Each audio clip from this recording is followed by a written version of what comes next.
আসসালামু আলাইকুম। কি অবস্থা সবার? সবাই কেমন আছেন? আজকে আমরা একটা টেক্সট ইফেক্ট তৈরি করব Adobe Photoshop দিয়ে। তাহলে চলুন শুরু করা যাক। আমি প্রথমে একটি নিউ আউটপুট নিয়ে এসেছি। এখন এখানে একটি সলিড কালার নিব, ব্ল্যাক কালার। যেহেতু আমরা টেক্সট ইফেক্ট তৈরি করব, আমি শুরুতে একটি টেক্সট নিয়ে আসলাম।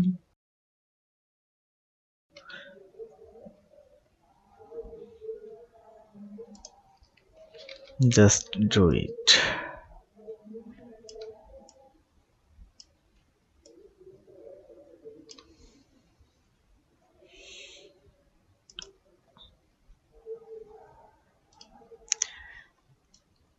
এবং এটাকে কপি করব, 3টা কপি করে নেব।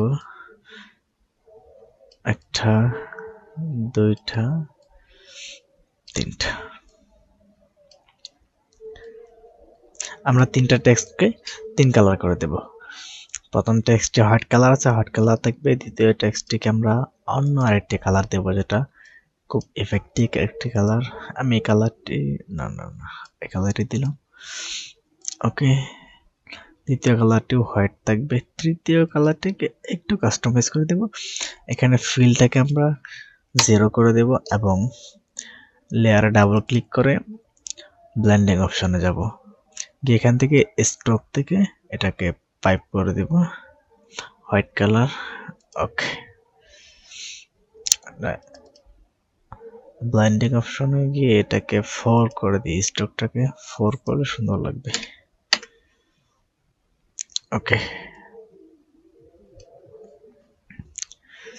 এখন আমি এই 3টা টেক্সটকে সিলেক্ট করব, করে কনভার্ট টু স্মার্ট অবজেক্ট করে দেব এবং এটাকে আরেকটু বড় করে নেব। এখন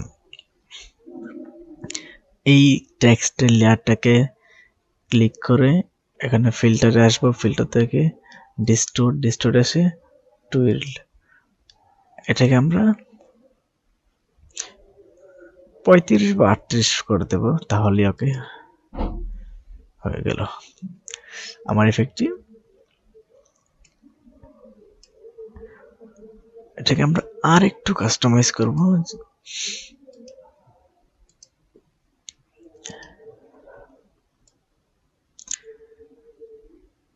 আমি একটি রেক্টেঙ্গেল টুল নিয়েছি এবং এটাকে অ্যালো কালার করে দেব। আমরা এখানে একটি টেক্সট বসাবো, text effect, text.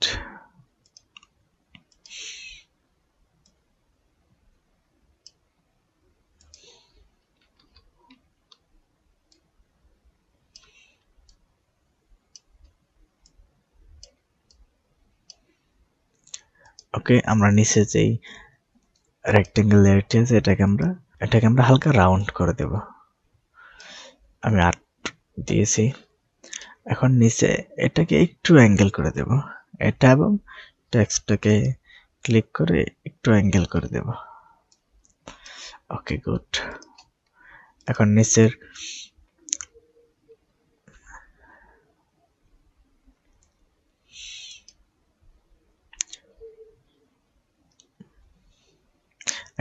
রেক্টেঙ্গেলটিকে click copy করে এটাকে অন্য আরেকটি কালার দেব। আমি গ্রিন কালার দিয়েছি এবং সেখানে কি লিখব? ইফেক্ট। ইফেক্ট লেখা হয়ে গেছে। এটাকে এখন অ্যাডজাস্ট করে দেব এবং আমি ইফেক্টের কালারটিকে হোয়াইট কালার করে দেব, তাহলে গ্রিনের মধ্যে স্পষ্ট ভাসবে। এটাকে আরেকটু বড় করে দেই। ওকে, হয়ে গেছে। এখন আমি এখানে একটি ফটোশপ আইকন নিয়ে আসবো।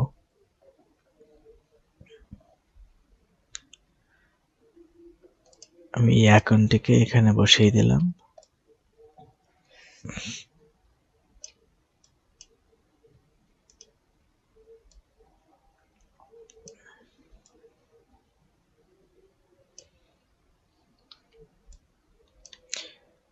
ওকে, দেখতে পাচ্ছেন আমার টেক্সটটি রেডি হয়েছে এবং কি একটু কাস্টমাইজ করে একটা পোস্টার বানিয়ে ফেললাম ঠিক এটার মতো।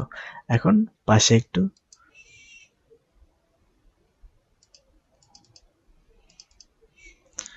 ওকে, আমার টেক্সট এফেক্ট রেডি হয়েছে এবং দেখতে পাচ্ছেন খুব দারুণ লাগতেছে। আশা করি বুঝতে পারছেন ব্যাপারটি। ধন্যবাদ।